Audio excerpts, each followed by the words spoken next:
How many years? 2 years. 2 years? And you have a patent pending with the American government? Yes, I do. We have 9 Excellent. patents altogether. What do you plan on doing with your invention? Second, What do you plan on doing with your invention? to raise money to go for production. Excellent. We have And what are we doing today? We're marching in the parade? Celebrate Independence Day. Excellent. And what's your affiliation with John Michael Finan? Friendship and partner. Excellent. And what's the name of your company? Aeolus Altuna Piano. You say it again? Aeolus Altuna Piano. Excellent. Nice to meet you. So this piece is going to be on the top, and then the alternator, and that's the house. Why do you have 4 of those plates?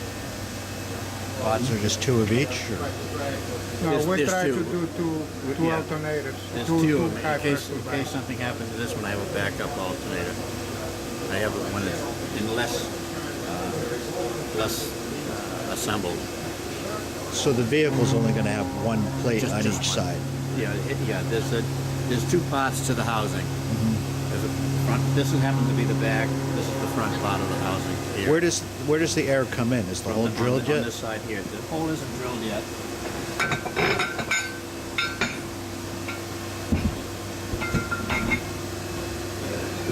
It's not drilled, but it comes in on there's a mounting block here, and then the hole comes in on a 20-degree angle through both pieces, right in through this wall, and exits right here.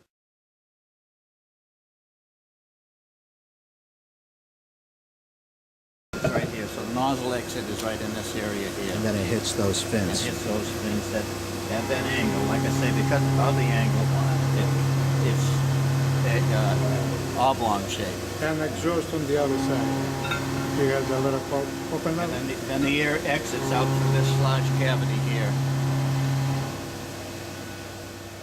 And that wants to be 180.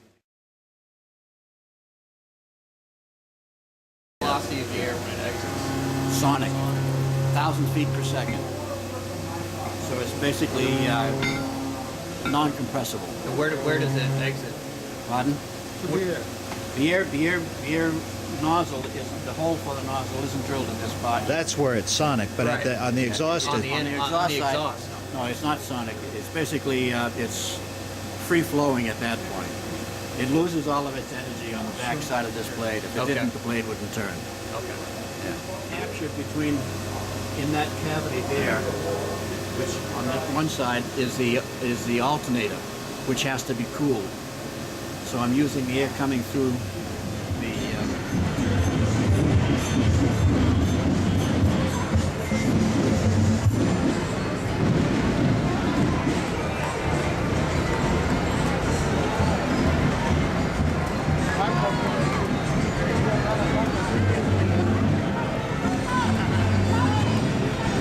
cool the alternator because it's developing a lot of energy. It has to be cooled. The fans aren't good enough. They come with fans, but the fans aren't good enough to cool the alternator. It requires additional cooling. And what's the output for this? 17 kilowatts.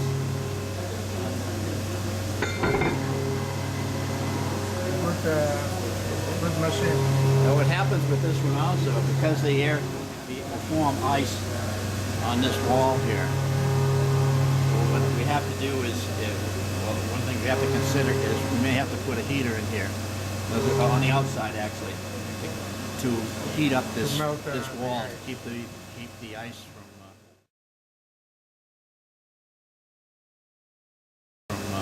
building up.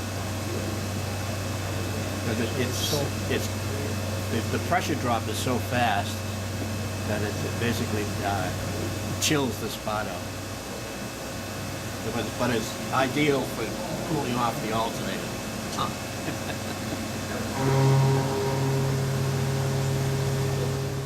This excites me more than anything.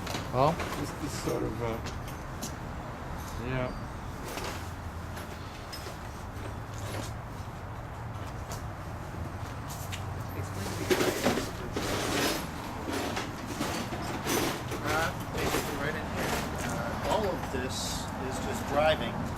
right here.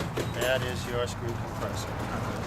And a screw compressor is basically just what it sounds like. It's a compressor, but what it provides is a high volume of air under pressure.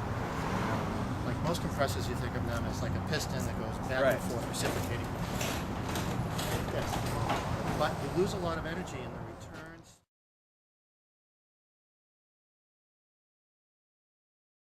Reciprocating. Yes.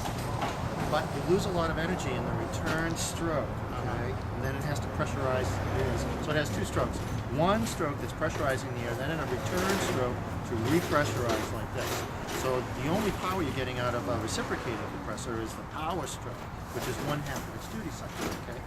Screw compressors, on the other hand, are basically a shaft that has a, think of it as like a thread cut into it, okay? As that thread turns, it provides a constant air gap in here that is forcing the air out continuously. Okay, so you can get a very high pressure and a lot of it. Okay, a continuous airflow. Right, exactly. So they're high volume, high pressure compressors. So you can provide that. Explaining the beauty of the, rather So than the screws cylinder. turning rather than a piston. But now you have to separate the oil. You have to get the oil out of the system. And that's what this tank is. That's all it does. It separates the oil, allows the oil to flow back into the screw.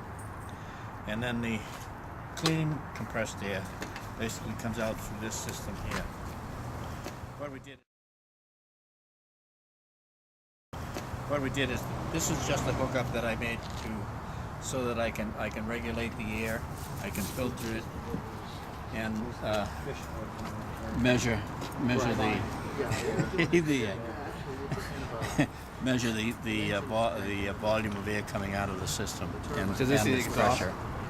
Yeah, this one is basically shut off right now, or it will be shut off. Now this is that air amplifier that I told you about. The compressed air exits out a minute ring in here, right in the back here. There's a very, very small gap that's controlled by unscrewing this and putting in shims in here. Right. And what it does is that compressed air basically shoots out, and then it's such a high velocity that it sucks all additional air, and it amplifies the amount of air coming out of the system. We thought at one time that we could use this with the turbine for amplify the air, but it has no real power, so it didn't really work that well. But I left it attached just because it allows me to turn the thing on and work the system. Bought out of Northeast Tool Supply, 27 horsepower engine, so it's noisy, but it works, and it does drive the screw compression. There's an electric clutch in this pulley here, which turns the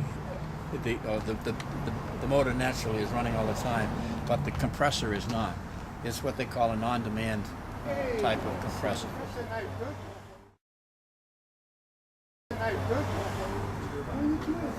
Where's the output of the screw compressor? Right here? The output out of this is the oil separator tank. The cleaned air is or the separated air is out through here, through filters and so forth. And then there's two exit points here. This one is shut off, and then this one, which is basically here, where I can measure the air volume. So the alternator would be where? The alternator mounts